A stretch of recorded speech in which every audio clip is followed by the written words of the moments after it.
Alright, picture this, it's 4 AM and you've been scrolling SCP articles for a while and then you realize, damn, this anomaly is low-key a baddie. And come on, don't lie to me that you've never seen one and thought the exact same thing. So today I'm throwing morals and logic aside and letting my intrusive thoughts win to present you 10 SCPs I will date and probably smash. Okay, I'm gonna go all out right away. Firstly, we got SCP-049 combined with SCP-113. Now, for those who aren't familiar, SCP-049 is straight up a mysterious, schizophrenic medieval plague doctor with a massive ego, who's also obsessed with curing what he calls the pestilence, but he's also extremely intelligent and has a cool as hell voice. He's most famously known for being able to kill just by touching you once and can also reanimate the corpses of his victims into his minions. And SCP-133 is basically unsafe class red rock, which when you touch it, it swaps your gender, and I mean everything. From appearance to organs, your gender gets completely swapped. Now, you may see where I'm going with this. Well, obviously, I will somehow convince SCP-049 to touch it without, well, killing me. And then I will give him some kind of a low potion or just go completely Rizzler mode.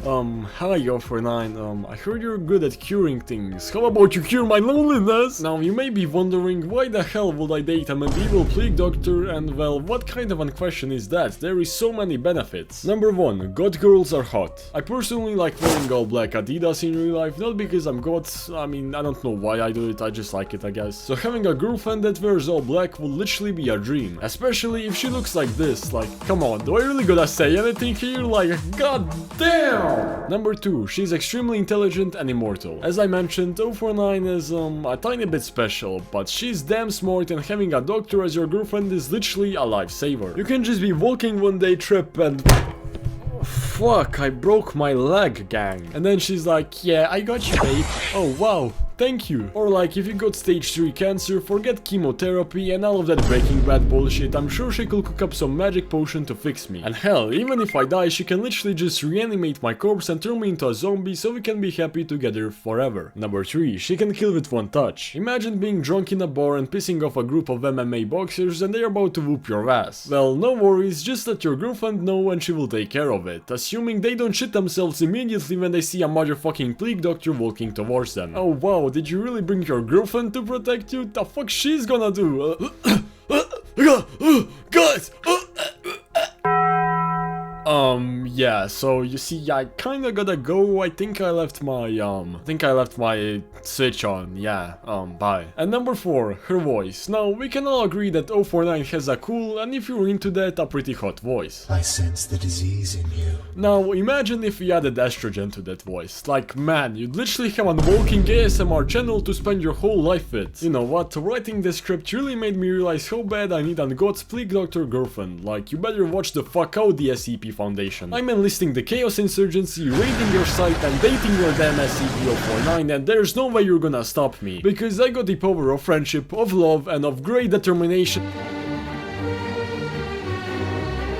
Okay, anyways, you probably saw this coming, but next up we have SCP-1471. Honestly, this SCP will probably be one of the last resorts in my dating life because, well, in case you're unfamiliar, SCP-1471 is a mobile app, which mysteriously appears on your phone, and once it does, you can't get rid of it no matter what. It will send you pictures of this goth wolf anomaly, firstly at random places, and then as time goes on, it will appear in pictures of your room and places you recently visited. And then it will eventually, after a few days, fully embed herself into your mind, which means you'll see her in the shadows anywhere you go. However, no tests ever prove that she's lethal or that she'll do anything besides just stare at you. Sure, your mental health may get a bit fucked when you have a literal demon staring at you 24/7, but honestly, I've been through much worse in life, and having an wolf girlfriend to watch over me and keep me company will honestly be pretty charming and comforting. She's fully loyal, and like surely you'd find a way to communicate and get along with her eventually. I understand if this may not be your cup of tea, but me personally, like a wise man once said, throw me to the wolves and I'll come back a fun. Next up we have SCP-105, aka the Iris. Now finally on the list we have a normal date. SCP-105 is unsafe class humanoid, aka literally a fucking human, but the nerds just have to give special words to everything. Now this SCP is literally a blondie cutie patootie. Okay, I'm never saying that again, but basically she's just a woman. However, she has a camera and one magic power. When she takes a picture of anything, she can manipulate it. For example, if she took a picture of your door, she could stick her hand into the camera and open it. And there's literally no down downsides. Do you know what's better than a girlfriend? A girlfriend with a magic fucking camera. The only potential problem I see here is that the Foundation will probably be jealous and will install spy cameras wherever you go and then stalk you like complete weirdos, but yeah. That's just yet another reason to enlist the Chaos Insurgency and blow them into bits. Anyways, 10 out of 10, we'll date SCP-105 again. Next up, we got SCP-166, the Teenage Succubus. Yes, that's literally her nickname. But trust me, it's not as bad nor weird as it sounds. SCP-166 is an absolute blondie baddie who looks like a bit like that Shikonokonoko thing. I don't know what the fuck this is. Anyways, there's quite some things you have to consider before dating her. She's apparently so hot you get overpowered by some holy need to confess your sins to her and like on a regular basis. Honestly, to me, this is an absolute jackpot. Not only am I gonna be dating a blonde dear baddie, I'm also Christian and go to church every Sunday. So honestly, I wouldn't mind confessing my sins to her. If anything, it will be a comforting experience and will help to reflect on my actions and improve as a human. Sure, there will be awkward moments, like imagine just chilling and watching Netflix with her and then you suddenly come up to her and are like, you know, the other day I googled some unholy things and I also threw this child out of the window, so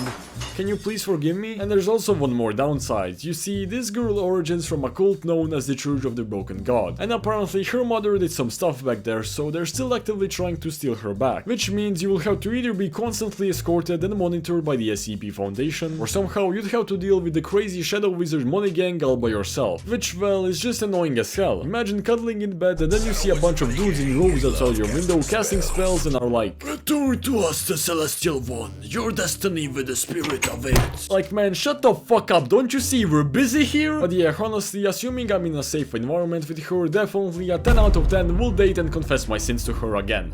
Oh, hey, by the way, I'd really appreciate if you click this button right here so you don't miss out on any other epic SCP content, and also because explaining to my roommate why I'm shouting about how I want to have an intercourse with top secret government anomalies was, well, quite a fun challenge. So yeah, if you click that button it will help me cope a lot. Anyways, next up we have SCP-073. Now, I'm not gay, so I guess I'll present this case to my 7.2% of female viewers, and I guess I'll speak for myself too, assuming it's a hypothetical scenario where I had to choose between this guy and SCP-106. Okay, anyways, SCP-073 is literally just a cyberpunk gentleman. He's been noted to be very polite and helpful to the staff that work with him. He's also extremely intelligent and has a photogenetic memory and many other properties of being super smart. But don't get me wrong, he's not a nerd, but instead literally an absolute Greek god Shad. He has robotic hands and other properties and also apparently talks a bit like a robot, so if you're not into that, I understand. But I personally wouldn't mind because seeing how fast technology is evolving, this will probably be normal in like 30 years. Oh right, did I mention how he's immortal and reflects any damage? For example, if you hit him with a bat, he won't feel it and instead you will feel the pain of getting hit by a bat. Which, I mean, hey, it's a good thing. It ensures you can't be an abusive asshole and it also ensures you're safe from any threats that try to hurt you too. The only downside he has is that whatever plants he gets near, they will die. Now honestly, that's a completely irrelevant downside. Some people may be like, oh, but what about the planet and environment? Like, shut the fuck up. If my cyborg Chad boyfriend wants to work here, he will, and I don't give a shit about your palm trees you randomly decided to plant in the street. Anyways, this guy's an amazing pick, 10 out of 10 will date if I was a woman. Next up we got SCP-953. Yes, we're really getting desperate over here. SCP-953, often known as the nine-tailed Korean fox, is an anomaly that can shapeshift to any human, which also leads to her being really good at manipulating and seducing. You may think, oh wow, well that's cool, I could smash a different person every night, but the thing is, she's an Keter-class sadistic psycho bitch who loves to eat human livers. Now you may say, well, how do you plan to date a literal liver eater? That's impossible and shall ever be done. Well, my friend, clearly you just aren't strong enough to take up on such a task. However, I do have a trick up my sleeve. You see, I'm broken. And my liver is probably cooked from the generational alcohol consumption and the fact I actively drink myself. So I will present my case to her and try to go full Saul Goodman gaslighter mode. You see, cutie, I will recommend eating my liver because instead of a snack, you'd probably throw the fuck up. I mean, look at this MRI scan done by our greatest scientist. Do you wanna eat this shit? Yeah, I don't think so. Next up, don't tell anyone, but I actually really like nine-tailed foxes. In fact, I invented a whole murder task force in your honor. Also, I heard you're a pretty good shapeshifter, but I bet you can transfer into my girlfriend and then roleplay being one for the next 70 years, because only the best nine-tailed foxes can do that. Now, how about we head out and hunt some human livers together forever? Like, come on guys, let me cook. Surely I could figure something out, but in the worst case scenario, she eats my liver and gets literal food poisoning. And fuck fucking dies, and the foundation builds a statue in my honor for containing her forever, so yeah. 7 out of 10, will date again, assuming I fucking have a liver by then. And the last but not least, we got SCP-035. Okay, hear me out guys, if all other SCPs reject me, this is my last resort. For those unfamiliar, SCP-035 is a sentient mask that will possess anyone who wears it. It's really good at manipulation and convincing people, which well leads to them putting it on and becoming its host. And yeah, by the way, it will eventually completely melt their face and body off after some time. And you may think, just like with the previous SCP, no, you can't just date a drama mask that melts people, but then let me tell you again that maybe you just aren't strong enough. Hear me out, this mask must be an amazing charmer, like motherfucker will probably make me blush 24/7. And seeing how he's a literal drama mask, I'm sure it has plenty of jokes and stories to tell. And you see, I'm not a fucking retard, I know what this thing is and I will not put it on my face because I will get melted. And you know, maybe this mask is just fucked up mentally, and just maybe it will start to develop genuine affection for me after I help carry it around and find a few hosts for it. Like, I'm sure it won't mind this change after being contained and experimented on in a glass box for years. And like, it's a literal drama mask, I'm sure he doesn't need any food and all of that fancy human needs. He just needs a body to melt every now and then, and sure, it will be pretty awkward to be on a romantic date and then its face just starts falling off, but